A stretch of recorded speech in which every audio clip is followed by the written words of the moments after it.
नमस्कार बच्चों, मैं सरिता यादव, प्रवक्ता नागरिक शास्त्र। आज कक्षा 11 के नागरिक शास्त्र की क्लास में आप सभी का स्वागत है। बच्चों, आज हम नागरिक शास्त्र के भाग ए, भारत का संविधान, सिद्धांत एवं व्यवहार के पहले अध्याय का अध्ययन करेंगे। पहले अध्याय का नाम है संविधान क्यों और कैसे। बच्चों, इस अध्याय को हम 2 भागों में पढ़ेंगे। आज हम इसके पहले भाग का अध्ययन करेंगे। तो आइए सबसे पहले नज़र डालते हैं उन प्रमुख बिंदुओं पर जिन पर हम आज चर्चा करेंगे। संविधान अर्थ एवं परिभाषा। इसके अंतर्गत हम जानेंगे संविधान क्या है, संविधान का अर्थ एवं परिभाषा को समझेंगे, संविधान का वर्गीकरण। इसके अंतर्गत हम अध्ययन करेंगे कि किन आधारों पर संविधान को वर्गीकृत किया जा सकता है, संविधान के प्रकारों को जानेंगे, संविधान की आवश्यकता एवं भूमिका।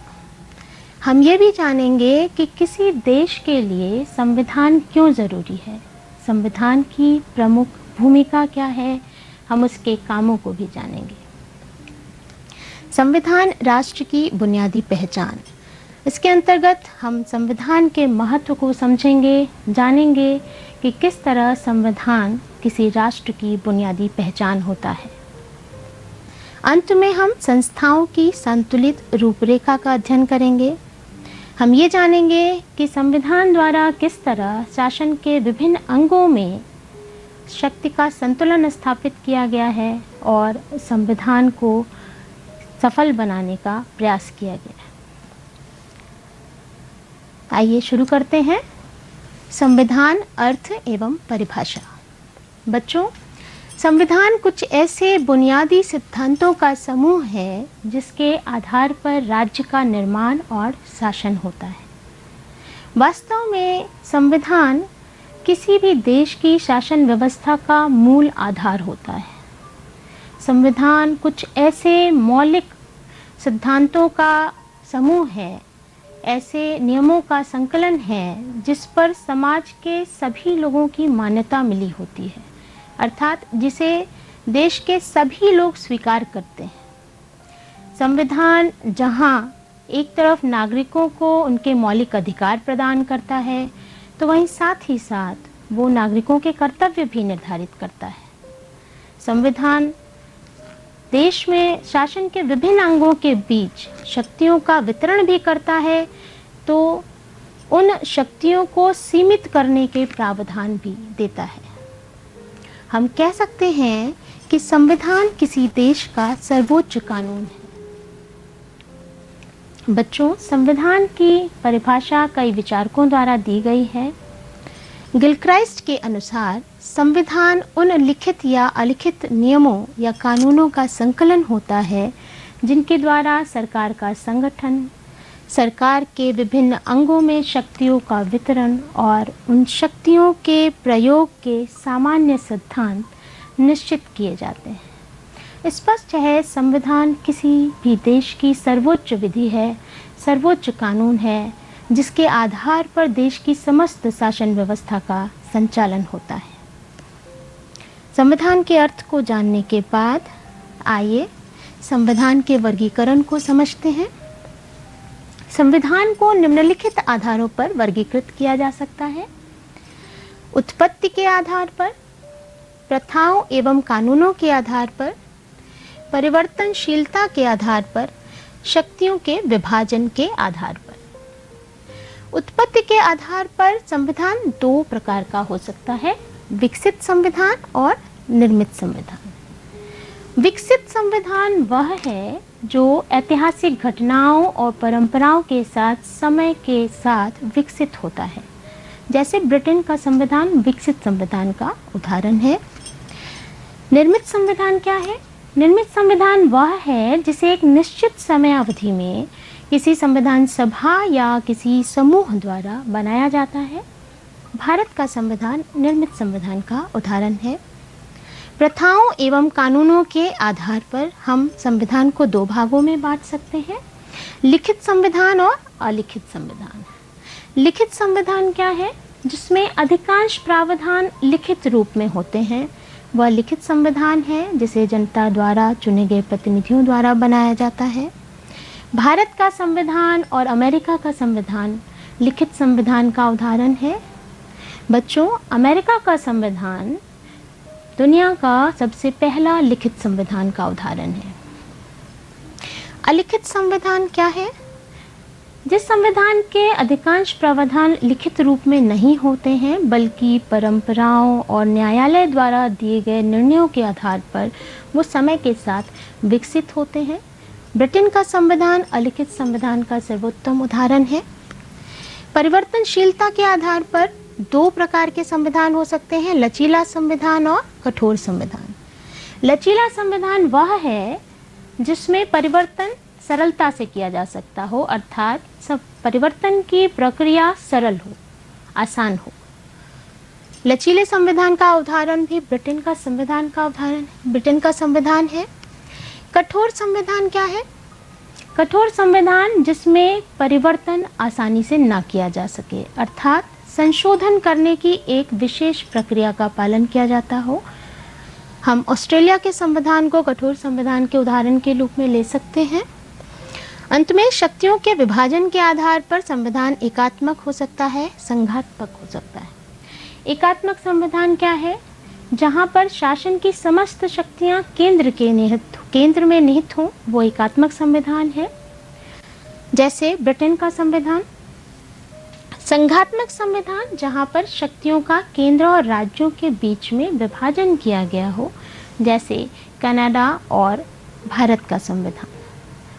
बच्चों, इस वर्गीकरण से भी स्पष्ट है, अगर हम भारत के संदर्भ में देखें तो भारत का संविधान निर्मित संविधान है, लिखित संविधान है, संघात्मक संविधान है और लचीले और कठोरता का मिश्रण है।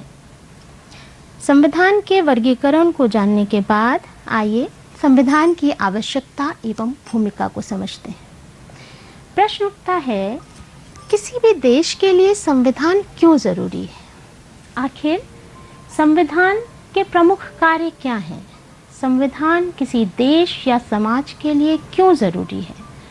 उसका हमारे दैनिक जीवन में क्या महत्व है, या संविधान हमारे दैनिक जीवन से किस प्रकार जुड़ा हुआ है?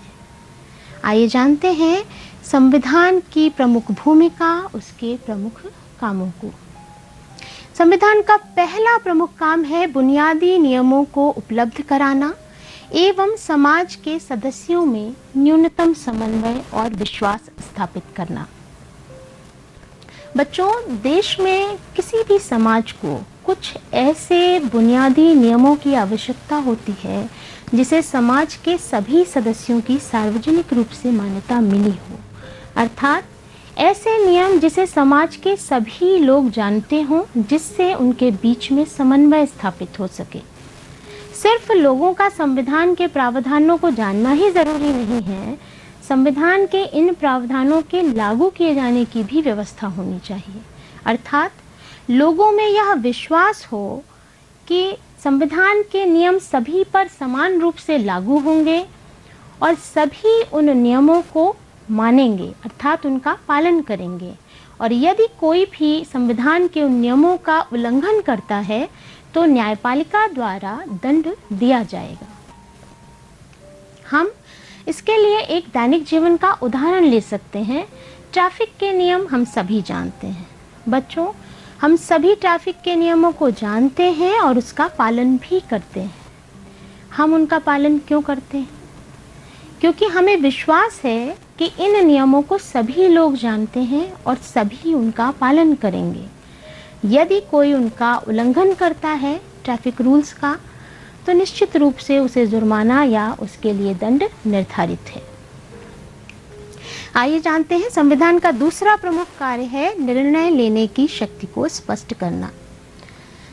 संविधान यह तय करता है कि समाज में निर्णय लेने का अधिकार किसके पास होगा तथा सरकार का निर्माण कैसे होगा। साथ ही साथ संविधान यह भी निर्धारित करता है कि समाज में शक्तियां किसके हाथों में होंगी, संविधान यह भी तय करता है कि कानून कौन बनाएगा। बच्चों, हम सभी जानते हैं कि राजतंत्रात्मक व्यवस्था में शासन की शक्तियां राजा के हाथों में होती हैं और कानून राजा बनाता है। वहीं दूसरी ओर लोकतंत्र में जनता के हाथों में निर्णय लेने की शक्ति होती है। लेकिन व्यवहार में अगर देखें तो जनता सीधे तौर पर निर्णय नहीं लेती, बल्कि जनता अपने चुने गए प्रतिनिधियों के माध्यम से निर्णय लेती है। भारत की बात करें तो भारत में संसद कानून बनाने की सर्वोच्च संस्था है और आप सभी जानते हैं संसद को कानून बनाने का यह अधिकार किसने दिया है? भारत के संविधान में। संविधान का तीसरा प्रमुख काम है सरकार की शक्तियों को सीमित करना। मान लीजिए कि कोई सरकार ऐसे कानून बना दे जो अन्यायपूर्ण हो या पूर्णतया अनुचित हो। जैसे किसी व्यक्ति को उसकी इच्छानुसार उसके कामों को करने से रोका जाए, या किसी व्यक्ति को उसके धर्म का पालन करने से मना किया जाए, या किसी खास वर्ग या धर्म के लोगों को ज़बरदस्ती किसी खास तरह का सेवा आदि का काम करवाया जाए, या किसी भी व्यक्ति को मनमाने ढंग से बिना कारण बताए गिरफ्तार कर लिया जाए, तो निश्चित रूप से ये कानून अनुचित होंगे, ये नियम गलत होंगे। सरकार इस तरह का कोई अनुचित कानून ना बना सके, इसीलिए संविधान सरकार की शक्तियों को सीमित करता है और साथ ही साथ नागरिकों को उनके मौलिक अधिकार प्रदान करता है जिनका उल्लंघन सरकार भी नहीं कर सकती। भारत के संविधान द्वारा नागरिकों को समानता का अधिकार, शोषण के विरुद्ध अधिकार, स्वतंत्रता के अधिकार जैसे अन्य मौलिक अधिकार प्रदान किए गए हैं। इन मौलिक अधिकारों के बारे में हम दूसरे अध्याय में विस्तार से जानेंगे। बच्चों, इन मौलिक अधिकारों को सिर्फ आपातकाल जैसी विशेष परिस्थिति में ही सीमित किया जा सकता है, अन्यथा नहीं। चौथा प्रमुख काम संविधान का है सरकार को जनता की आकांक्षाओं को पूरा करने एवं न्यायपूर्ण समाज की स्थापना हेतु सामर्थ्य प्रदान करना। तो सरकार की शक्तियों को सीमित करना ही पर्याप्त नहीं है, सरकार को इतना शक्तिशाली बनाना भी ज़रूरी है कि सरकार जनता के हित में कुछ कल्याणकारी कार्यों को कर सके। जैसे देश में फैली असमानता, गरीबी, अशिक्षा, इन भेदभावों को ख़त्म कर सके। भारत के संविधान निर्माताओं की भी यही इच्छा थी कि हम एक ऐसा समाज बनाएं जहां कोई भेदभाव नहीं हो, जहां पर नागरिकों को उनके मूल अधिकार मिले हों, नागरिकों की मूल भौतिक ज़रूरतें पूरी होती हों, उन्हें शिक्षा का अधिकार हो ताकि वे अपने व्यक्तित्व का संपूर्ण विकास कर सकें और सम्मान के साथ गरिमापूर्ण जीवन जी सकें। बच्चों, हमारे संविधान की प्रस्तावना में इन मूल सिद्धांतों का भी उल्लेख है जिसे आप अगले भाग में जानेंगे। ऐसा नहीं है कि सिर्फ भारत के संविधान द्वारा ही सरकार को शक्तियां दी गई हैं। विश्व के अन्य देशों के संविधान में भी सरकार को जनता के हित में काम करने के लिए शक्तियां दी गई हैं। दक्षिण अफ्रीका का संविधान वहां की सरकार को नस्लीय भेदभाव को मिटाने का अधिकार देता है और साथ ही साथ पर्यावरण संरक्षण जैसे ज़रूरी मुद्दे पर भी कदम उठाने का अधिकार देता है। वहीं इंडोनेशिया का सरकार को वहाँ का संविधान एक राष्ट्रीय शिक्षा व्यवस्था स्थापित करने का अधिकार देता है, साथ ही साथ अनाथ और गरीब बच्चों की देखभाल के लिए भी निर्देशित करता है। बच्चों, संविधान की आवश्यकता और भूमिका को जानने के बाद आइए आगे बढ़ते हैं। संविधान राष्ट्र की बुनियादी पहचान। संविधान किसी भी समाज की बुनियादी पहचान होता है। बच्चों, किसी भी देश में किसी नागरिकों के समूह को संविधान के माध्यम से ही एक अलग पहचान मिलती है, सामूहिक रूप में एक अलग पहचान मिलती है। जब तक संविधान लागू नहीं होता है या हम संविधान को स्वीकार नहीं किए होते हैं, तब तक प्रत्येक व्यक्ति की अलग अलग पहचान हो सकती है।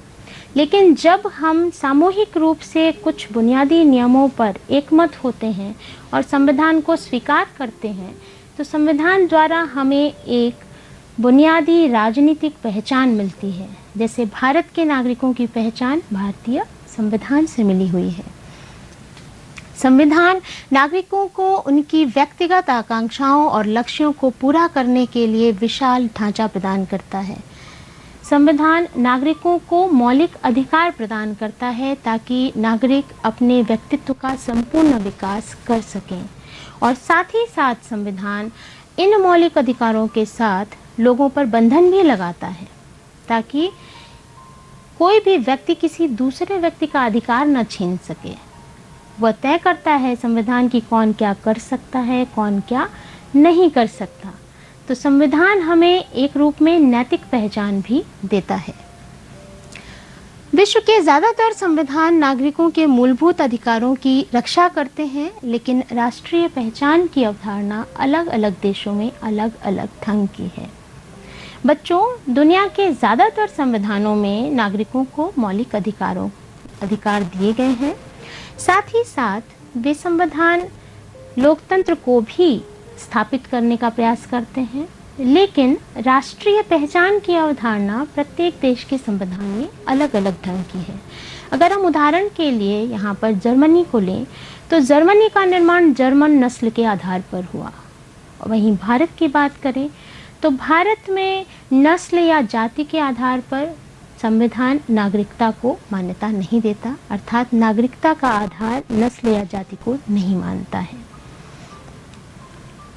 एक सफल संविधान वह है जो नागरिकों को संविधान के प्रावधानों का आदर करने का कारण देता है। संविधान लोगों में यह विश्वास दिलाता है कि संविधान के नियम सभी के ऊपर समान रूप से लागू होंगे, लोगों के अधिकार सुरक्षित होंगे, लोगों के साथ न्याय होगा। मान लीजिए कि समाज में भेदभाव होने लगे, किसी खास वर्ग के लोगों को कुछ खास सुविधाएं दी जाने लगे, या बहुसंख्यक वर्ग के लोगों के द्वारा अल्पसंख्यकों का शोषण होने लगे, उत्पीड़न होने लगे, तो क्या कोई भी नागरिक ऐसे संविधान का आदर कर सकेगा? शायद नहीं। इसीलिए वह संविधान सफल होता है जो अपने नागरिकों की समानता, स्वतंत्रता जैसे अधिकारों की सबसे ज़्यादा सुरक्षा करता है। विश्व के सर्वाधिक सफल संविधान भारत, दक्षिण अफ्रीका और अमेरिका के हैं, जिन्हें एक सफल राष्ट्रीय आंदोलन के बाद बनाया गया। बच्चों, अनेक देशों के संविधान उतने सफल नहीं हुए या प्रभावी नहीं हुए क्योंकि उन्हें अलोकप्रिय नेताओं और सैन्य शासकों द्वारा बनाया गया, या आप कह सकते हैं कि जनता का उन नेताओं में विश्वास नहीं था, या उन नेताओं में जनता को साथ लेकर चलने की क्षमता नहीं थी। लेकिन भारत का संविधान, अगर हम भारत के संविधान की बात करें तो भारत का संविधान एक सफल राष्ट्रीय आंदोलन की प्रेरणा के साथ भारत की संविधान सभा द्वारा बनाया गया था। वह संविधान सभा जो सभी वर्गों का प्रतिनिधित्व कर रही थी, और भारत के राष्ट्रीय आंदोलन में भी सभी वर्गों को साथ लेकर चलने की विलक्षण क्षमता थी। यही वजह है जब संविधान बना तो उसे सभी की स्वीकार्यता मिली। ऐसा क्यों हुआ था? क्योंकि संविधान बनाने वाले लोगों पर जनता का अटूट विश्वास था। संविधान के ऊपर जनमत संग्रह की भी आवश्यकता भारत में नहीं पड़ी, क्योंकि जनता की शक्ति संविधान निर्माताओं के साथ जुड़ी हुई थी।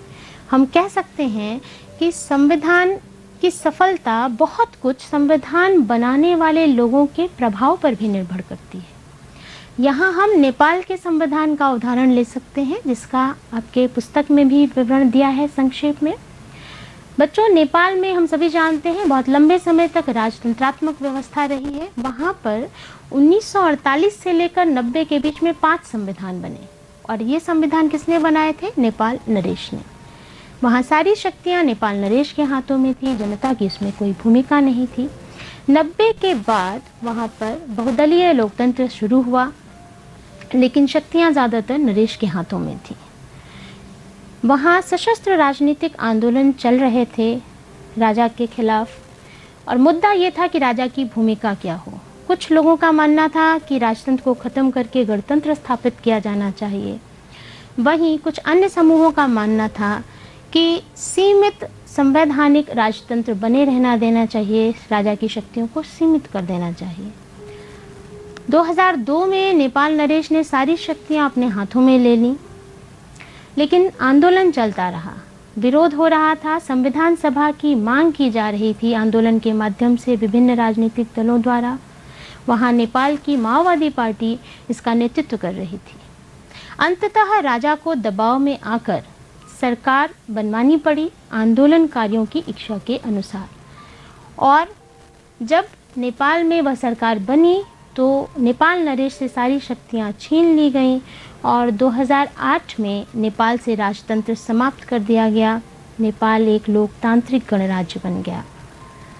फाइनली अंत में 2015 में नेपाल ने एक नया संविधान स्वीकार किया। बच्चों, संविधान राष्ट्र की बुनियादी पहचान को पढ़ने के बाद, संविधान के महत्व को जानने के बाद आगे बढ़ते हैं। संस्थाओं की संतुलित रूपरेखा। संविधान निर्माताओं ने संविधान की सफलता के लिए शासन की शक्तियों के बीच एक संतुलन स्थापित किया है। आइए जानते हैं शक्तियों का विभाजन। भारतीय संविधान में शक्ति को एक समान धरातल पर विधायिका, कार्यपालिका, न्यायपालिका और स्वतंत्र संवैधानिक निकाय, निर्वाचन आयोग जैसी संस्थाओं में बांटा गया है। शक्तियों के इस तरह के संतुलित विभाजन से यह निश्चित हो जाता है कि यदि कोई संस्था अपने अधिकारों का अतिक्रमण करने लगे या वह संविधान को नष्ट करने का प्रयास करने लगे तो अन्य संस्थाएं उस संस्था को नियंत्रित कर सकेंगी, अर्थात संविधान को नष्ट होने से बचा सकेंगी। तो इस तरह की अवरोध और संतुलन की नीति संविधान द्वारा अपनाई गई ताकि संविधान की सफलता को सुनिश्चित किया जा सके। लचीलेपन और कठोरता का बेहतर समन्वय। संविधान की रूपरेखा बनाने में बाध्यकारी नियम और प्रक्रियाओं के साथ साथ कार्यप्रणाली में लचीलेपन का संतुलन रखा गया है। संविधान की रूपरेखा बनाने में नियम कठोर भी हैं और साथ ही साथ उनमें लचीलेपन का भी समन्वय रखा गया है। ऐसा क्यों किया गया है? जिससे आवश्यकता अनुसार यदि संविधान में परिवर्तन की गुंजाइश है, परिस्थितियों के अनुसार संविधान में परिवर्तन किया जाना अपेक्षित है, तो संविधान उसके साथ सामंजस्य स्थापित कर सके। यदि संविधान कठोर होगा तो वह परिवर्तन के दबाव में नष्ट हो जाएगा, और यदि संविधान बहुत अधिक लचीला होगा तो वह अपने समाज को सुरक्षा नहीं दे पाएगा और ना ही उनकी राष्ट्रीय पहचान को सुरक्षित कर पाएगा। भारतीय संविधान एक जीवंत दस्तावेज। बच्चों, भारत का संविधान आज एक जीवंत दस्तावेज के रूप में स्थापित है। ऐसा क्यों है कि भारत का संविधान आज एक सफल संविधान के रूप में है? उसका कारण है कि संविधान में अपने मूलभूत सिद्धांतों को संजोए रखने के साथ साथ परिस्थितियों के अनुसार उसमें परिवर्तन करने या परिस्थितियों के अनुसार उसमें सामंजस्य करने की क्षमता है। इसीलिए आज हम भारत के संविधान को सफल रूप में देखते हैं और हम सभी नागरिकों का भारत के संविधान के प्रति आदर वैसे ही बना हुआ है। पूरी जनता का भारत के संविधान में विश्वास है, उसको उसके प्रति आदर है। बच्चों, यह भाग आज यहाँ पर समाप्त हो रहा है। आज हमने जाना कि संविधान का अर्थ क्या है, उसकी परिभाषा को समझा, संविधान के वर्गीकरण के बारे में बात की, उनके प्रकारों को जाना। हमने ये भी जाना कि संविधान की प्रमुख भूमिका क्या है, किसी देश के लिए संविधान क्यों ज़रूरी है। साथ ही साथ हमने संविधान के महत्व को समझा। संविधान किसी राष्ट्र की बुनियादी पहचान होता है। अंत में हमने जाना कि संविधान में किस तरह शक्तियों का संतुलित विभाजन किया गया है। आइए अब नज़र डाल लेते हैं अभ्यास कार्य पर। संविधान क्या है, पहला प्रश्न है। दूसरा प्रश्न है, राज्यों के लिए संविधान क्यों आवश्यक होता है? तीसरा प्रश्न है, किसी देश के लिए संविधान में शक्तियों और जिम्मेदारियों का स्पष्ट निर्धारण क्यों आवश्यक है? चौथा प्रश्न है, शासकों की सीमा का निर्धारण करना संविधान के लिए क्यों जरूरी है? और पांचवा और अंतिम प्रश्न है, संविधान की सफलता का आधार क्या है?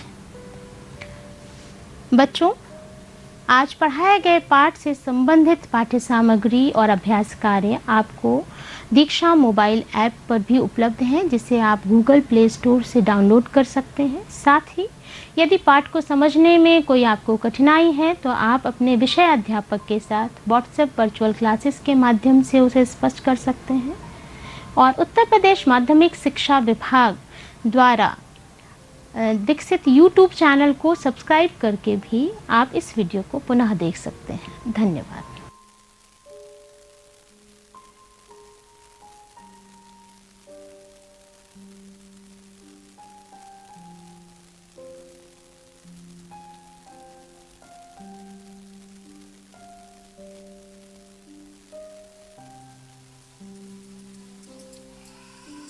सारी दुनिया है लॉकडाउन में, कोरोना है सबका रोना।